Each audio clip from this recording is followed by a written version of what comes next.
Hello everyone. सो आज हमारा जो डिस्कस करने का चैप्टर है, हम जिस चैप्टर को आज यहाँ पर डिस्कस करेंगे वो है हमारा केमिकल काइनेटिक्स।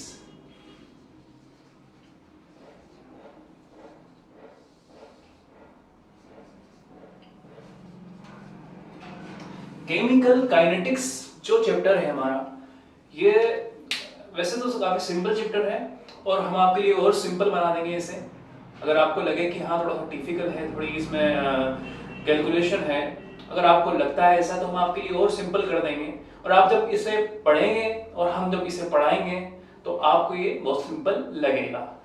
क्लियर है? तो हम पढ़ेंगे केमिकल काइनेटिक्स। पहली बात तो ये कि केमिकल काइनेटिक्स क्या चीज है।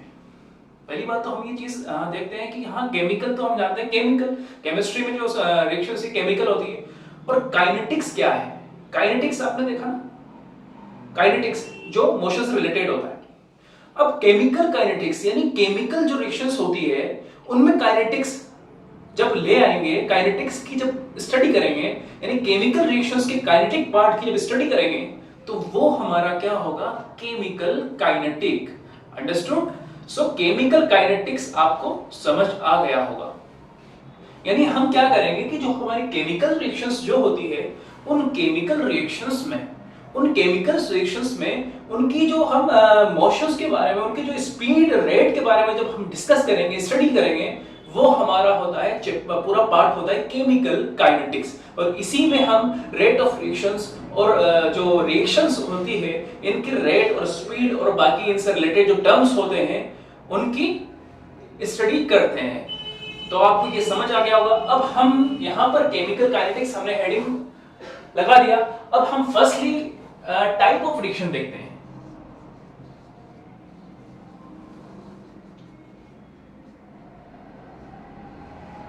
तो टाइप ऑफ रिएक्शन क्या है?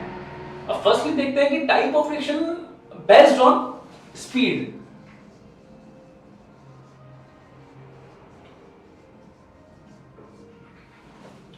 बेस्ड ऑन टाइम ले लो या बेस्ड ऑन स्पीड ले लो, तो मैं इसे टाइम भी कर सकता हूं, स्पीड स्लेस टाइम। ठीक है? तो रिएक्शंस जो होती है उनके टाइप्स क्या है अकॉर्डिंग टू या based on time. Okay?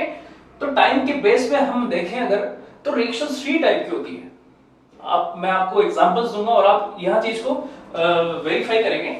Firstly जो रिएक्शंस होती है वो बेस टाइम के बेस पर जो रिएक्शन होती है फर्स्ट वो होती है very fast reaction.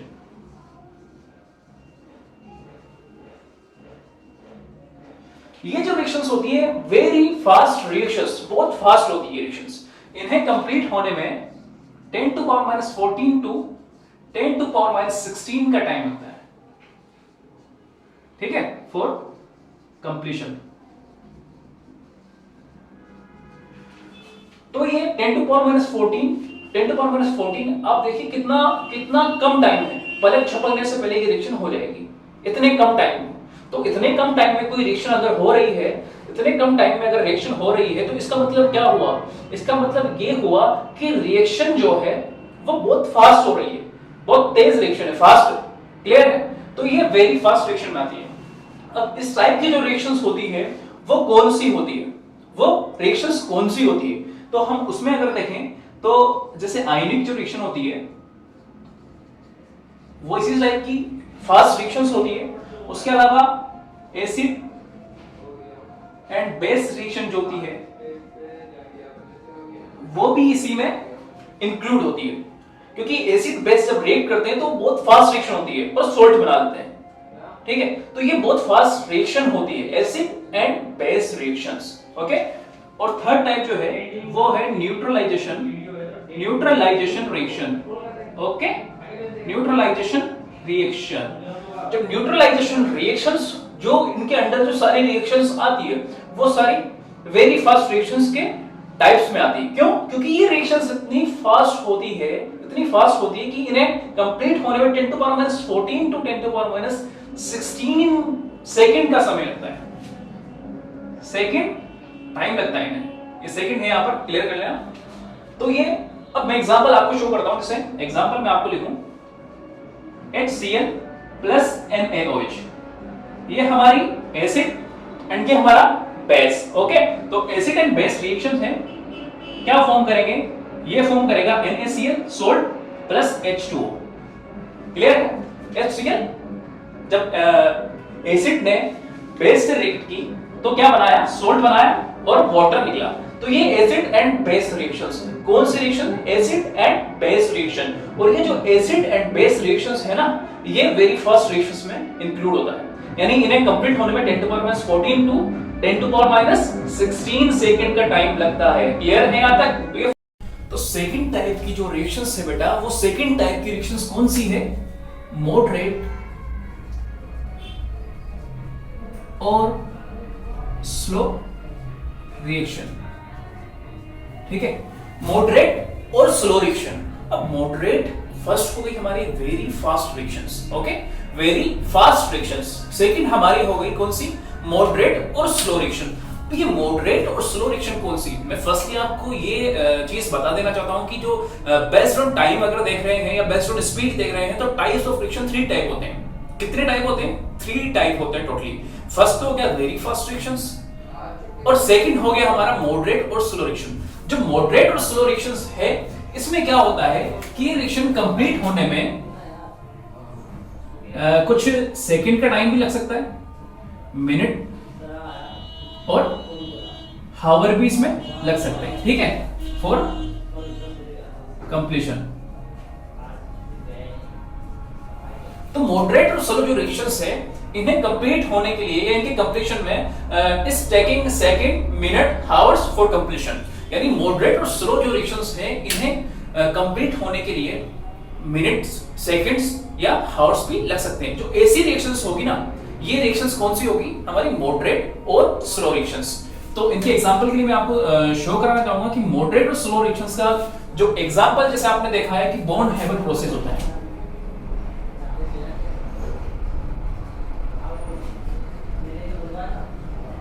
Bond Haber process में नाइट्रोजन से हाइड्रोजन ब्रेक करता है और अमोनिया बनाते हैं। ये हमारी जो रिएक्शंस है नाइट्रोजन की हाइड्रोजन से और अमोनिया जो प्रोडक्ट बन रहा है यहाँ पर, ये हमारी कौन सी है, मॉडरेट और स्लो रिएक्शन। क्योंकि इस रिएक्शन को कंप्लीट होने के लिए कुछ हावर्स लगते हैं।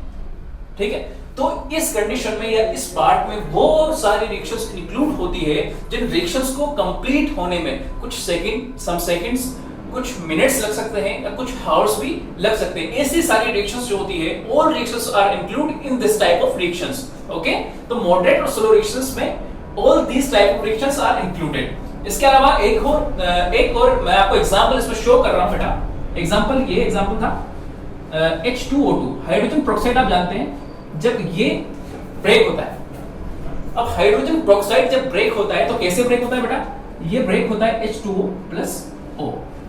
क्लियर है, हाइड्रोजन पेरोक्साइड जब ब्रेक होता है तो H2O+O। यानी अगर हम इसे बैलेंस करें, पहले बैलेंस कर लेता हूं मैं, तो नॉर्मली वैसे इसे एग्जांपल के तौर पर शो कर रहा हूं, लेकिन आप बैलेंस कर लेते हैं चलो नॉर्मली। तो ये बैलेंस किया, ऐसे 2 कर दिया, ओके, तो 3 हो गया इधर, इसे आप हाफ कर दो, हाफ O करो, हाफ O2 करो। क्लियर, तो ये हाफ O2 हो जाएगा यहाँ पर। तो ये एग्जांपल है किसके, मॉडरेट और स्लो रिएक्शंस के। क्लियर है आपको सर? तो थर्ड जो टाइप का रिएक्शन हम पढ़ेंगे बेटा, वो कौन सी रिएक्शन है, वो हमारी रिएक्शंस है very slow reaction. Okay, very slow reaction. Okay, अब इस टाइप की जो सारी रिएक्शंस होगी वेरी स्लो रिएक्शंस, जिन्हें कंप्लीट होने में क्या होगा, कुछ, अब लास्ट वाली जो मॉडरेट पड़ी और स्लो रिएक्शन पड़ी, इसमें तो कुछ सेकंड भी लग रहे थे, कुछ मिनट भी लग रहे थे, कुछ हावर्स इसमें कंप्लीशन में लग रहे थे। लेकिन अब जो वेरी स्लो रिएक्शंस है, इसे कंप्लीशन में बेटा कितना टाइम लग सकता है, कितना, इन्हें कंप्लीट होने में बेटा डेज भी लग सकते हैं, मंथ्स भी लग सकते हैं और ईयर भी लग सकते हैं। तो this type of reaction taking days, months, years for completion.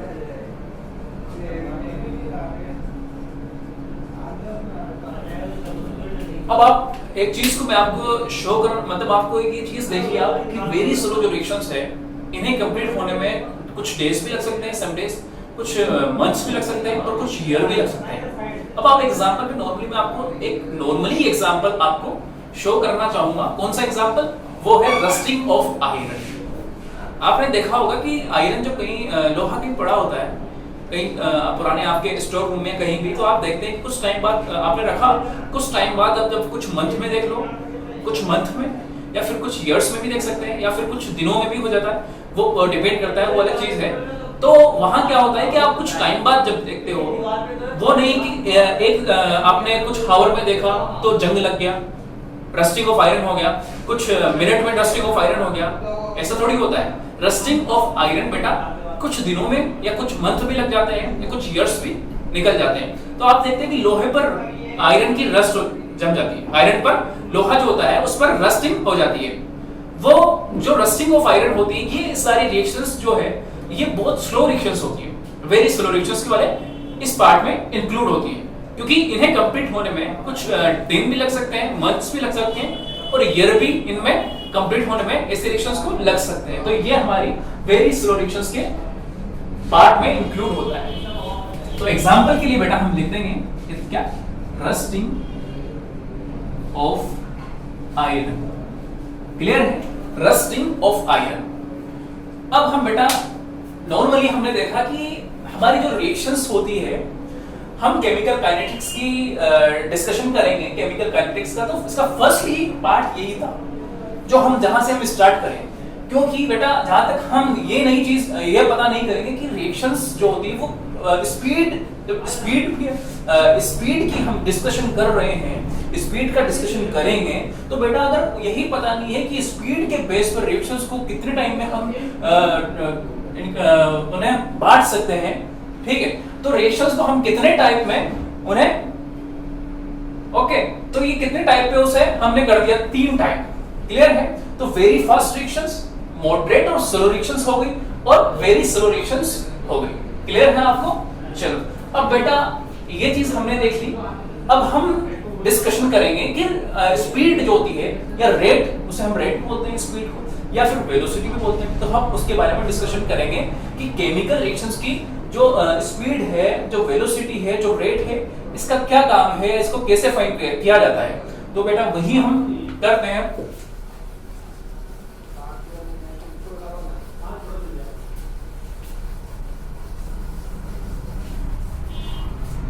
Now speed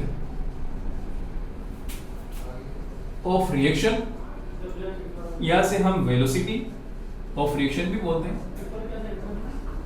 या इसे हम क्या बोलते हैं, रेट ऑफ रिएक्शन। इस चैप्टर में जो यूज होगा बेटा वो rate of reaction he use होगा, क्योंकि रिएक्शन का एक रेट होता है। ओके, तो इसे हम कुछ भी बोल सकते हैं कि स्पीड ऑफ रिएक्शन बोल दो, क्या रेट ऑफ रिएक्शन बोल सकते हैं, या फिर वेलोसिटी ऑफ रिएक्शन बोल सकते हैं। क्लियर है?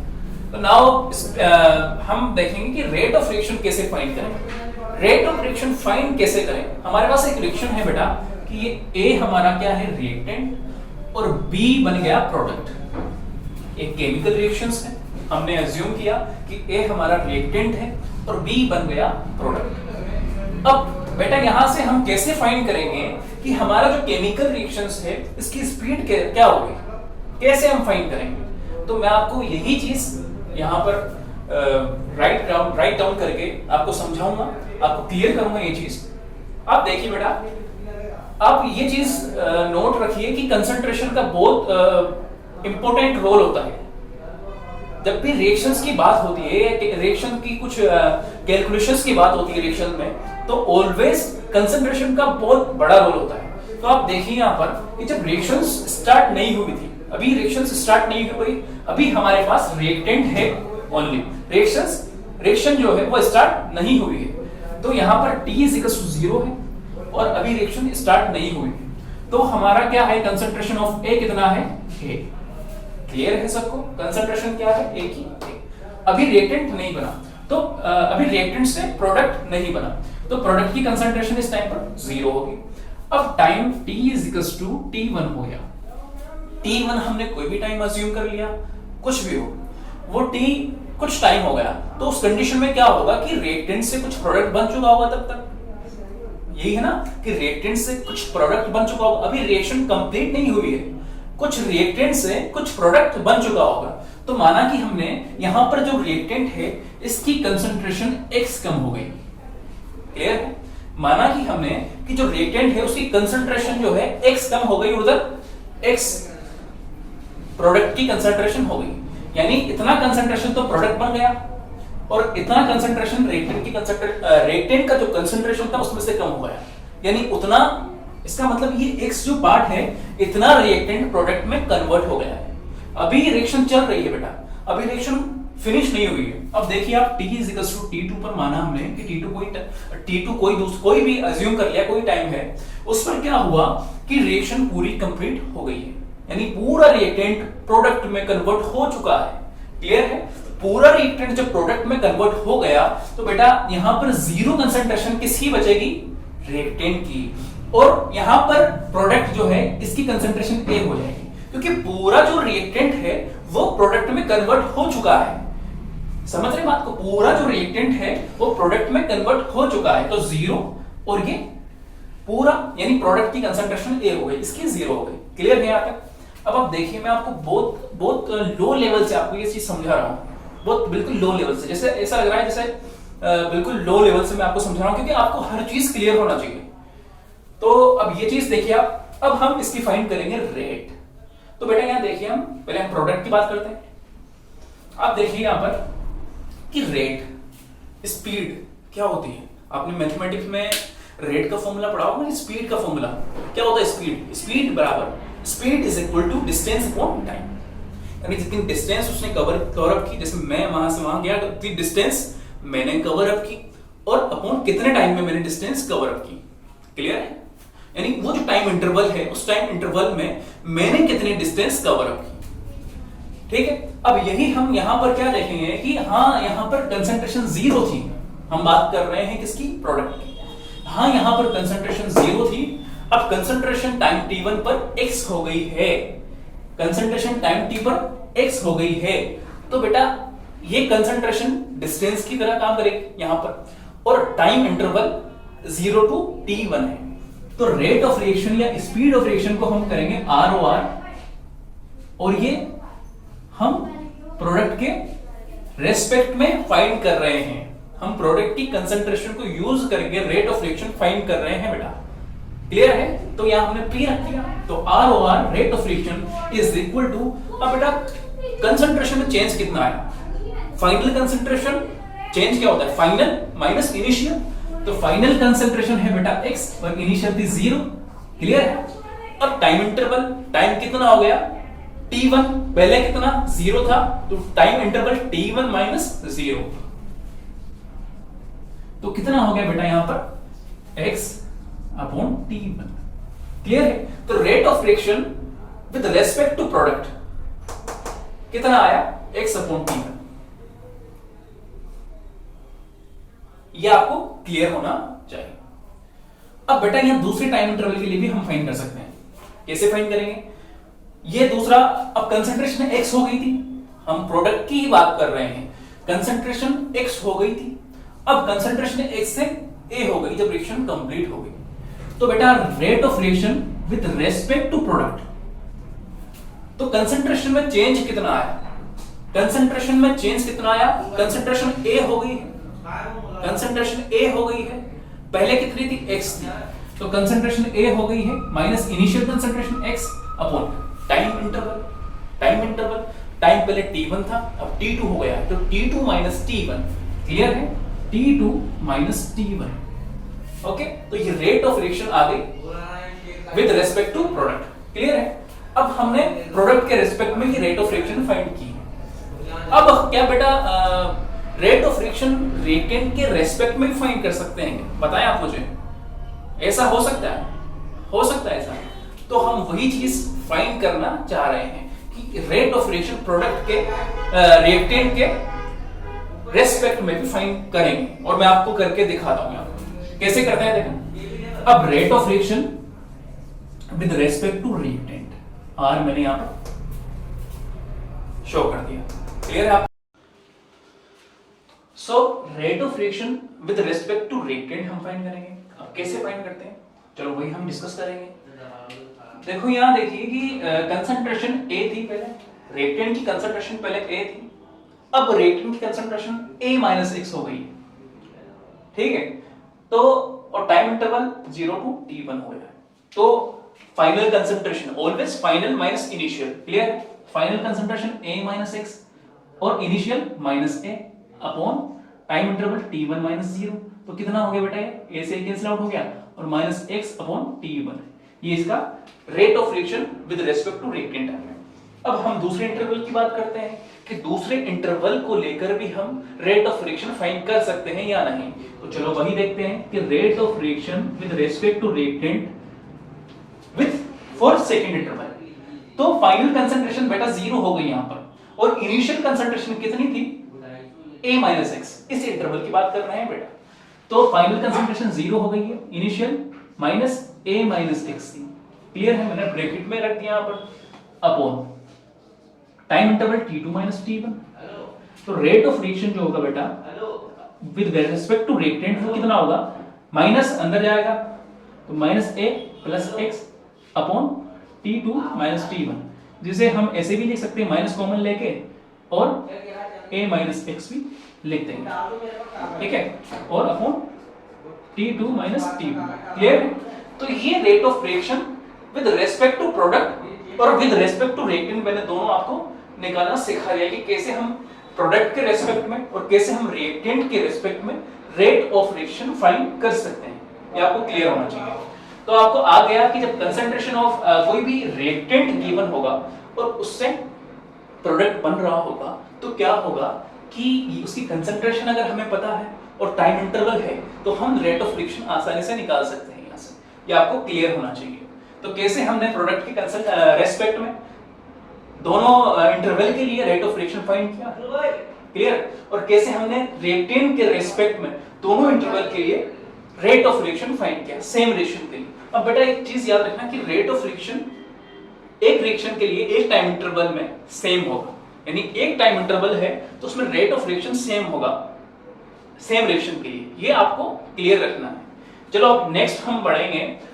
अब हम डिस्कशन करेंगे बेटा किसके बारे में, एवरेज रेट ऑफ रिएक्शन और इंस्टेंटेनियस, क्योंकि टाइप ऑफ रिएक्शन जो है वो रेट के बेस पर हम देखेंगे। चलो पहले हमने स्पीड के बेस पर देखे थे, अब हम जो रेट फाइंड कर रहे हैं तो इसमें कंसंट्रेशन का कौन कौन सा टाइप होता है वो हम देखेंगे।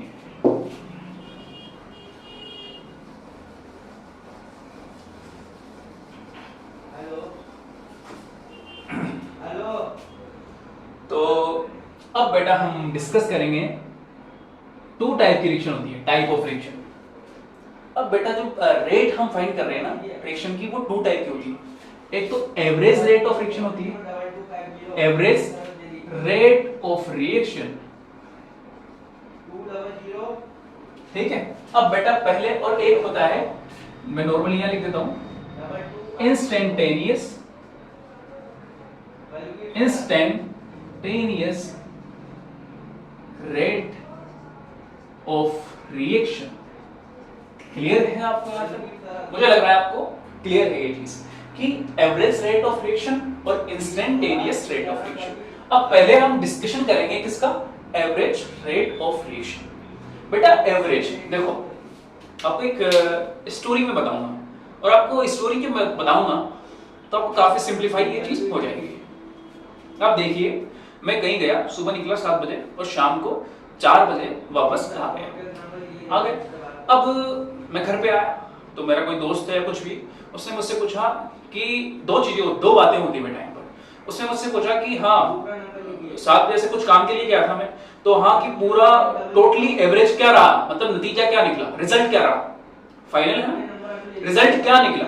वो पूछेंगे कि रिजल्ट क्या रहा, पूरा 7 से 4 का जो रिजल्ट निकला वो क्या निकला, भाई उस काम के लिए गया तो क्या फाइनल रिजल्ट क्या रहा। तो बेटा ये पूरा एवरेज हो गया। अगर मैं पूरी वो उसने पूछा कि नहीं मुझे ये नहीं सुनना कि हाँ उस टाइम पे क्या हुआ क्या नहीं हुआ, किस टाइम पे क्या हुआ, पूरा एवरेज क्या आ रहा, फाइनली एवरेज जो रहा वो रहा क्या, तो वो चीज पूछा, तो ये एवरेज हो गया। यानी एक टाइम इंटरवल के बीच सारी बातें, जो एवरेज रेट पूछा वो क्या रहा, समझ गए, तो ये एवरेज हो गया। समझे ना इस बात को कि पूरा जो टाइम इंटरवल था ना 7 से 4, 7 to 4, तो ये पूरा एक टाइम इंटरवल, और इस टाइम इंटरवल के बीच एक एवरेज बात मैंने पूछी कि हाँ एवरेज रिजल्ट क्या रहा। क्लियर? अब एक होता है इंस्टेंटेनियस क्या होता है कि हाँ जैसे मैं 7 से 4 गया था कहीं कुछ काम से, तो दोस्त ने पूछा कि ये बता कि हाँ 2 बजे क्या हुआ, ये बता 1 बजे क्या हुआ था। तो ये इंस्टेंटेनियस किसी पर्टिकुलर टाइम के लिए पूछा है, तो ये इंस्टेंटेनियस हो गया। हाँ हो गया ना, तो ये उस चीज के लिए वेरी करेगा। तो इसी टाइप से जब हम किसी टाइम इंटरवल के लिए रेट ऑफ रिएक्शन को डिफाइन करेंगे, तो वो जो रेट ऑफ रिएक्शन होगी वो होगी average rate of reaction. Clear है? और जब हम किसी पर्टिकुलर टाइम पर जब हम रेट ऑफ रिएक्शन फाइंड करेंगे पर्टिकुलर टाइम पर, वो रेट ऑफ रिएक्शन जो होगी उसकी इंस्टेंटेनियस रेट ऑफ रिएक्शन होगी। क्लियर है आपका? तो वही चीज डिफाइन फॉर टाइम इंटरवल, यानी ऐसी रेट ऑफ रिएक्शन जो डिफाइन फॉर टाइम इंटरवल, ठीक है, उन्हें हम बोलेंगे एवरेज रेट ऑफ रिएक्शन। यानी एक टाइम इंटरवल जैसे t2 0 to 5 मिनट है, तो इसके बीच की टोटल जो एवरेज रेट थी वो क्या थी, क्योंकि रेट कंसंट्रेशन चेंज होती, रेट चेंज होती। क्लियर? तो कंसंट्रेशन चेंज होने से रेट चेंज होगी, तो एक रेट बार-बार चेंज होगी। ठीक है? तो वो पूरी एवरेज रेट होगी। तो डिफाइन फॉर टाइम इंटरवल के लिए जो रेट डिफाइन होगी वो होगी एवरेज रेट ऑफ रिएक्शन। और इंस्टेंटेनियस में होगा कि define for particular time, this rate of reaction define for particular instant time. ठीक है? तो पर्टिकुलर इंस्टेंट टाइम के लिए जो रेट डिफाइन होगी वो इंस्टेंट रेट ऑफ रिएक्शन होगी, और जो टाइम इंटरवल के लिए जो रेट डिफाइन होगी वो होगी एवरेज रेट ऑफ रिएक्शन। यहां तक आपको क्लियर है? अब एवरेज रेट ऑफ रिएक्शन को हम समझेंगे बेटा। जैसे कोई ए रिएक्टेंट था बेटा, ये बन गया प्रोडक्ट। क्लियर है? अब वही चीज मैं देखूंगा, यहां देखना अभी रिएक्शन चल रही है, ठीक है, तो हमने देखा कि टाइम t1 पर कंसंट्रेशन a1 है और इसकी कंसंट्रेशन d1 है। अब हमने क्या मतलब रिएक्शन में क्या होता है कि टाइम t2 लिया और उस टाइम पर a की जो कंसंट्रेशन है वो हो जाती है a2 और b की कंसंट्रेशन हो जाती है b2। अब आपसे पूछा कि ये जो टाइम इंटरवल है t1 से t2 के बीच, ये जो टाइम इंटरवल है t1 से t2 के बीच, इसकी जो रेट ऑफ रिएक्शन होगी इस इंटरवल के बीच वो क्या होगी। तो बेटा मैंने क्या बोला कि टाइम इंटरवल के लिए कौन सी रेट डिफाइन होती है, average rate of reaction. Clear है? तो यहाँ टाइम इंटरवल के लिए बेटा अब कुछ चीजें मैं आपको यहाँ नोट डाउन करा रहा हूँ। बेटा हमेशा ध्यान रखना कि a1 always be greater than from a2। क्यों? चलो बताएं आप कि a1 ग्रेटर देन a2 क्यों होगा। क्योंकि बेटा रिएक्टेंट प्रोडक्ट में कन्वर्ट हो रहा है, यानी रिएक्टेंट की कंसंट्रेशन रेगुलरली कम हो रही है और वो प्रोडक्ट बना रहा है। तो बेटा इनिशियली जो कंसंट्रेशन होगी वो ज्यादा होगी, फिर जो कम हो गई वो कम होगी। जैसे 1 मोल पर लीटर कंसंट्रेशन थी, अब उसमें से 0.3 मोल पर लीटर प्रोडक्ट में कन्वर्ट हो गया, तो बचा 0.7। क्लियर? मैं एग्जांपल के तौर पे बता रहा हूं। तो यहाँ कंसंट्रेशन कम होगी ना, तो A1 इनिशियली ज्यादा थी और फाइनल कम, तो A1 is always greater than A2। यहाँ ये भी ध्यान रखना कि बेटा T2 टाइम जो होगा वो T1 से ग्रेटर होगा। यही तो होगा ना कि जैसे यहाँ 2 मिनट पर ये कंडीशन थी और 8 मिनट पर ये कंडीशन है, तो T2 ग्रेटर देन। और एक चीज और ध्यान रखना कि B2 ग्रेटर होगा B1 से, क्योंकि बेटा प्रोडक्ट बन रहा है। प्रोडक्ट क्या कर रहा है, रिएक्टेंट से प्रोडक्ट बन रहा है, यानी प्रोडक्ट की कंसंट्रेशन लगातार रेगुलरली जो होती है बढ़ रही है, तो ये ज्यादा होगी B2 और B1 कम होगा। ये क्लियर है आपको? अब बेटा देखिए मैंने आपको रेट ऑफ फ्रिक्शन कैसे फाइंड करना सिखाया था कि रेट ऑफ रिएक्शन यहाँ लिख लेता हूँ, rate of reaction is equal to, ठीक है। अब rate of reaction is equal to बेटा फाइंड कीजिए, मैं with respect to reactant find कर रहा हूँ पहले तो, ठीक है, with respect to reactant find कर रहा हूँ, तो करो फाइंड। ये concentration final minus initial A2 minus A1 upon T2 minus T, clear.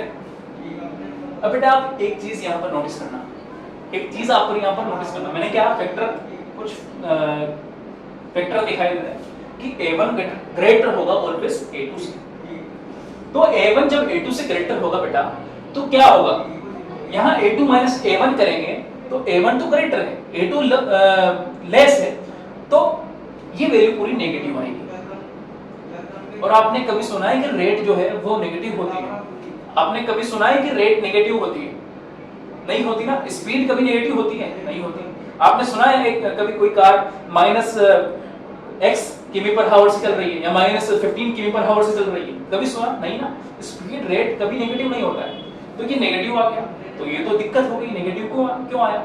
तो बेटा नेगेटिव साइन इसलिए आया क्योंकि यहाँ कंसंट्रेशन रिएक्टेंट रेगुलरली प्रोडक्ट में कन्वर्ट हो रहा है, यानी रिएक्टेंट की कंसंट्रेशन रेगुलरली कम हो रही है, तो फाइनल जो कंसंट्रेशन होगी वो इनिशियल से कम होगी फॉर ओनली रिएक्टेंट, क्योंकि रिएक्टेंट के लिए कंडीशन हो रही है बेटा। यहाँ पर आप देख रहे हैं कि कंसंट्रेशन रेगुलरली कम हो रही है, A1 ग्रेटर था, A2 कम हो गया, अब A3 जो आएगा नेक्स्ट वो और कम हो जाएगा, तो कंसंट्रेशन रेगुलरली कम हो रही है, तो इस वजह से ये नेगेटिव साइन आ रहा है। तो हमेशा ऑलवेज बेटा जब भी हम rate of reaction with respect to reactant find करेंगे तो ऑलवेज एक नेगेटिव साइन एक्स्ट्रा लेके चलेंगे। जब भी हम rate of reaction with respect to reactant find करेंगे तो एक नेगेटिव साइन हम एक्स्ट्रा लेके चलेंगे, और वो जो नेगेटिव साइन होगा वो इस जो अंदर यहाँ नेगेटिव साइन आएगा उसको क्या कर देगा, क्या करेगा, उसको वो न्यूट्रलाइज कर देगा और ये पॉजिटिव बन जाएगा, तो रेट ऑफ रिएक्शन हमारी पॉजिटिव हो जाएगी। क्लियर है? क्योंकि ये वैल्यू नेगेटिव आनी है और नेगेटिव पॉजिटिव करा देगा, बस ओनली ये नेगेटिव इसलिए लगाया गया है क्योंकि जो आने वाला नेगेटिव है उसको ये पॉजिटिव कर दे और रेट ऑफ रिएक्शन हमें पॉजिटिव में मिले। क्लियर है? तो जब भी rate of reaction with respect to reactant find करना है आपको तो नेगेटिव साइन एक्स्ट्रा में लेके चलना है। अब यही चीज बेटा प्रोडक्ट के लिए फाइंड करो, rate of reaction for product, ठीक है। तो rate of reaction for product लेके चलना है बेटा विद रिस्पेक्ट टू प्रोडक्ट। तो देखिए आप final concentration B2 minus B1 initial upon time interval T2 minus T1। Clear है? अब देखिए आप B2 माइनस B1, यहाँ B2 ग्रेटर है B1 से तो ये पॉजिटिव आएगा, कोई दिक्कत नहीं। यहाँ पर देखिए आप फाइनल माइनस इनिशियल किया, नेगेटिव आ रहा था लेकिन यहाँ पॉजिटिव आ रहा है, तो इसमें कोई नेगेटिव साइन लेके चलना ही नहीं है। ऐसा क्यों हो रहा है? क्योंकि रिएक्टेंट से प्रोडक्ट बन रहा है रेगुलरली, तो प्रोडक्ट की कंसंट्रेशन रेगुलरली इंक्रीज हो रही है बेटा। क्लियर है? तो यहाँ ये आ गया, ये with respect to product rate of reaction आ गई और ये विद रिस्पेक्ट टू रिएक्टेंट आ गई। क्लियर है आपको? तो जब भी रिएक्टेंट के रिस्पेक्ट में फाइंड करेंगे तो नेगेटिव साइन ऑलवेज लेके चलना है बेटा। अब हम बात करते हैं किसकी? Instant rate of reaction. थके अभी तो नहीं आ रहे। इंस्टेंट रेट ऑफ रिएक्शन इतना बड़ा टॉपिक नहीं है, लास्ट टॉपिक चलो फिर आज का, उसके अलावा फिर बाकी जो टॉपिक है हम नेक्स्ट वीडियो में या नेक्स्ट वीक इसे हम डिस्कशन करेंगे। क्लियर है? तो इंस्टेंटेनियस रेट ऑफ रिएक्शन में आपको पहले ये चीज डिस्कशन कर चुका हूं कि जो रेट होती है रिएक्शन की वो किसी पर्टिकुलर टाइम के लिए डिफाइन होती है। कैसे? Instantaneous, this rate of reaction define for particular time, और इस पर कुछ बेस्ट कुछ क्वेश्चंस भी होंगे और एक ग्राफ में आपको यहाँ पर शो करूंगा, वो आपको देखना है।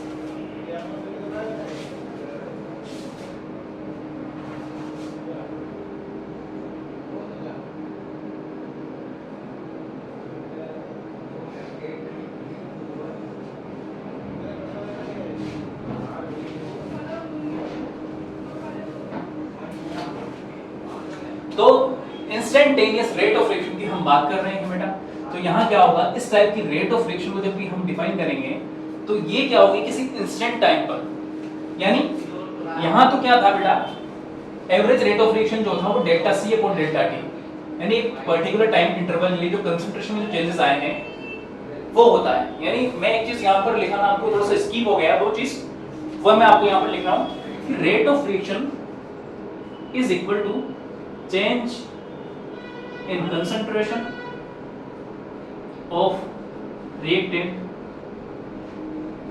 Slash product upon change in time. Clear है? ये चीज आप यहां पर याद रखो। इनके ग्राफ जो है उसकी मैं नेक्स्ट इसके बाद करूंगा। तो यहां पर ये पर्टिकुलर टाइम के लिए होता है। तो ये टाइम इंटरवल के लिए बात हो रही थी, एवरेज रेट ऑफ रिएक्शन। अब रेट ऑफ रिएक्शन जो बात होगी वो किसी पर्टिकुलर टाइम के लिए होगी। तो यहां क्या होगा कि पर्टिकुलर टाइम पर कंसंट्रेशन में चेंज, किसी पर्टिकुलर टाइम पर कंसंट्रेशन में चेंज बहुत कम होगा तो उसे हम डीसी से डिनोट करेंगे। ओके, और यहां डीटी एक बहुत स्मॉल टाइम, पर्टिकुलर टाइम हो जाएगा। तो बेटा यहां पर देखिए आप, मैं आपको यही चीज, जैसे ये ए है और इसने प्रोडक्ट बनाया बी, ठीक है, तो यहां जो रेट ऑफ रिएक्शन इसके लिए फाइंड होगी वो इसी टाइप में फाइंड होगी, क्योंकि पर्टिकुलर टाइम पर डीसी चेंजेस होते हैं डीटी टाइम में। अब इसके लिए ग्राफ में आपको यही शो कर रहा हूं, इसके लिए हम इसके बाद मैं आपको शो कर दूंगा। देखिए आप, ये इसके लिए ग्राफ देखिए, ये है हमारी रेट ऑफ रिएक्शन और ये है टाइम, ठीक है, ये है हमारी रेट ऑफ रिएक्शन आर और ये है टाइम टी। अब बात कर रहे हैं हम रिएक्टेंट की, क्लियर है? सॉरी, ये है हमारी concentration of product A, clear, और ये टाइम टी। अब देखिए आप कि रिएक्शन हो रही है, प्रोडक्ट रिएक्टेंट से प्रोडक्ट बन रहा है। ये ग्राफ बेटा रिएक्टेंट के लिए है, यहां क्लियर रखना। तो ये कंसंट्रेशन है रिएक्टेंट की, रिएक्टेंट से बन रहा है प्रोडक्ट। तो हमने ग्राफ प्लॉट किया a concentration of, initial concentration of reactant और टाइम टी के बीच, क्लियर। तो यहां देखिए बेटा क्या होगा कि कंसंट्रेशन रेगुलरली टाइम के साथ डिक्रीज हो रही है क्योंकि प्रोडक्ट में कन्वर्ट हो रही है। तो रेगुलरली डिक्रीज हो रही है, तो यहां जो ग्राफ मिलेगा हमें वो इस टाइप का ग्राफ मिलेगा, हाइपरबोला, क्लियर। तो ये जो है बेटा rate of friction for particular time, ये क्या है? Slope of graph. ग्राफ का स्लोप आपने देखा कभी ग्राफ के बारे में स्टडी हुई हो तो वहां जो स्लोप होता है वो यही डीसी अपॉन टीटी के फॉर्म में होता है। ये स्लोप ऑफ ग्राफ होता है, इस टाइप से ये स्लोप हो गया। अब ये स्लोप वाले पॉइंट पर हम देखेंगे तो यहाँ ये dt होगा, ये dc, ठीक है, और ये dt। 1 मिनट।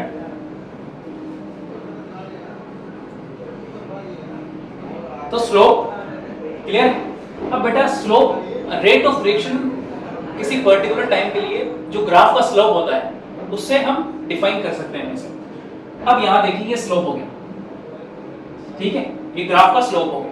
अब स्लोप को फाइंड करना है बेटा हमें, तो स्लोप क्या होता है? tan theta. ग्राफ का बेटा स्लोप जो होता है वो होता है tan थीटा, और tan theta is equals to क्या होता है? Perpendicular upon base. ओके, अब बेटा परपेंडिकुलर तो ये हो गया अपना यहाँ पर, जिसे हमने ये कंसंट्रेशन, इसे हमने डिनोट कर दिया डीसी से, हम कंसंट्रेशन को डीसी से डिनोट कर रहे हैं, तो ये डीसी से डिनोट कर दिया, और बेस क्या हो गया? टाइम, तो ये डीटी से डिनोट कर दिया। तो ये हमारा ग्राफ का स्लोप हो गया, और ये स्लोप ही क्या है? Rate of friction instantaneous. Okay, अब बेटा हम ग्राफ का डिस्कशन में आपको इसको मिटा रहा हूं, आपने नोट कर लिया होगा, नोट कर लेना पॉज करके। अब मैं आपको यहीं से डिस्कशन कर रहा हूं, किस चीज का? यहीं से डिस्कशन कर रहा हूं किस चीज का? Graph for average rate of reaction. पहले बात करेंगे हम रिएक्टेंट के लिए।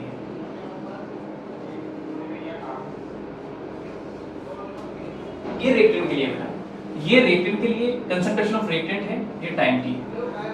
अब देखिए कि कंसंट्रेशन टाइम टी के साथ रिएक्टेंट की कंसंट्रेशन रेगुलरली डिक्रीज हो रही है, तो इसके लिए जो ग्राफ मिलेगा बेटा वो इस टाइप से मिलेगा। ठीक है, यहाँ क्या होगा देखो, अब यहाँ 2 पॉइंट में यहाँ पर प्लॉट करूंगा। एक पॉइंट तो ये हो गया और एक पॉइंट ये हो गया। ये टाइम t1 है, ये टाइम t2 है। ये t1 के रेस्पेक्ट में a1 है, ये a2 है। अब यहाँ पर देखिए कि टाइम t1 पर कंसंट्रेशन a1 था, टाइम t2 ग्रेटर है ना, टाइम t2 पर कंसंट्रेशन a2 है। अब यहाँ देखिए कि टाइम के साथ टाइम बढ़ा, t1 था, t1 से t2 हो गया, टाइम बढ़ गया, तो कंसंट्रेशन a1 से a2 हो, यानी कंसंट्रेशन कम हो गया। क्लियर है आपको? यहाँ तक ये चीज क्लियर है ना? मैंने आपको ये नेगेटिव साइन का बताया था, आपको समझ आया होगा आपको ये चीज। अब कंसंट्रेशन क्लियर है। अब ग्राफ हम देखेंगे बेटा किसके लिए? प्रोडक्ट के लिए।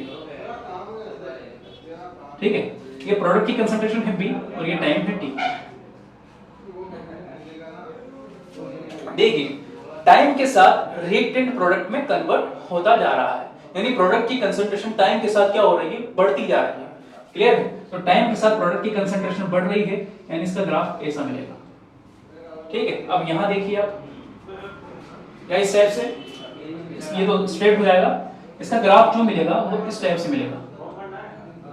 देखिए ये फर्स्ट पॉइंट मैंने प्लॉट किया, सेकंड पॉइंट मैंने इसका प्लॉट किया। ठीक है, ये टाइम t1 था, ये टाइम t2 था, ये b1 b2। अब आप देखिए कि टाइम t1 था तो कंसंट्रेशन b1 था, टाइम t2 है तो कंसंट्रेशन b2 है। यानी हुआ क्या कि टाइम बढ़ा, टाइम इंक्रीज हुआ बेटा, यहाँ पर t1 से t2 हो गया, तो कंसंट्रेशन b1 से b2 ये भी इंक्रीज हो गया। तो आपको, मुझे लगता है, उम्मीद है, ये जो मैंने आज आपको केमिकल काइनेटिक्स का जो डिस्कशन किया, जो हमने टाइप ऑफ फ्रिक्शन पढ़े, जिस पे हमने, एक बार मैं रिवाइज करा रहा हूं, जिस पर हमने क्या पढ़ा? टाइप ऑफ फ्रिक्शन पढ़े। इसमें fast, very fast friction, moderate के स्लो फ्रिक्शन और वेरी स्लो फ्रिक्शन, हमने 3 टाइप देखे। फिर हमने रेट ऑफ फ्रिक्शन कैसे फाइंड करते हैं, रिएक्टेंट से कैसे फाइंड करते हैं, प्रोडक्ट के कैसे फाइंड करते हैं, वो हमने देखा। उसके बाद हमने एवरेज रेट ऑफ फ्रिक्शन पढ़ा कि ये जो होता है टाइम इंटरवल के लिए फाइंड किया जाता है, और फिर इंस्टेंटेनियस रेट ऑफ फ्रिक्शन पढ़ा, जो पर्टिकुलर टाइम, इंस्टेंट टाइम के लिए डिफाइन किया जाता है। फिर उसके बाद हमने इनके ग्राफ देखे कि किस टाइप से रिएक्टेंट का ग्राफ होता है एवरेज रेट ऑफ फ्रिक्शन में, और किस टाइप से प्रोडक्ट का ग्राफ होता है, इसका डिस्कशन किया। बाकी अब इन पर जो बेस्ट क्वेश्चन है और नेक्स्ट आगे के जो टॉपिक्स है वो हम नेक्स्ट वीडियो में डिस्कशन करेंगे। और thank you for watching this video and